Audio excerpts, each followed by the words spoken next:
Mud is super until it's time to clean it up. Make life easier for you and the car behind with a new set of mud flaps fitted in 3 simple steps.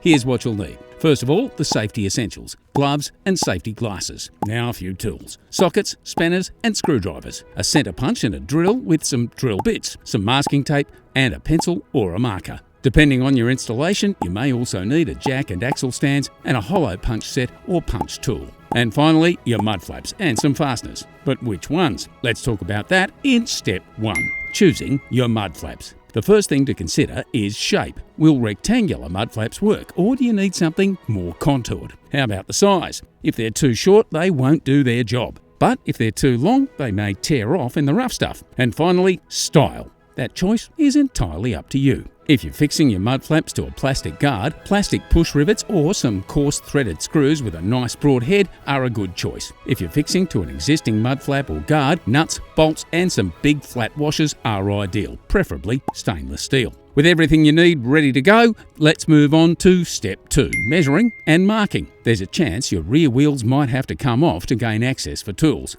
However, on the front, simply turning the wheels full lock can provide good access. Clean up each inner guard with a brush or soapy water, and after it's dried, apply masking tape where you plan to fix each mud flap. In some cases, it may be easy enough to align each flap by eye. Other times, a few measurements won't go astray. Place a mark on the masking tape through each hole on the mud flap. If you have existing fasteners inside the guard, it may be possible to use these. You'll end up drilling fewer holes, or even no holes at all. To do this, position your mud flap and mark the position of the edges. Then apply a dab of grease to the head of each fastener. When you return the mud flap very carefully to position, the grease will create marks for holes to be made on the mud flap.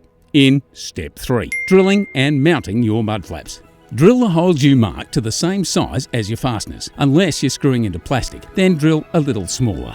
Where you've drilled into metal, a dab of touch-up paint on each hole will help prevent rust in the future. If you need to make holes in your new mud flaps, a punch tool or hollow punch will do this cleanly and easily. Now just fasten them on. When you're fixing onto plastic, be careful not to over-tighten the screws. And if you're using existing screws, you may need to add a larger washer or even replace bolts or screws for larger ones, depending on the mud flap. All done. Now you'll enjoy a cleaner car, less chance of stone damage, and so will the car behind you. Find detailed instructions and more ways to help you make it super at Supercheap Auto's Super DIYs. Whoever you are, whatever you drive, make it super at Supercheap Auto.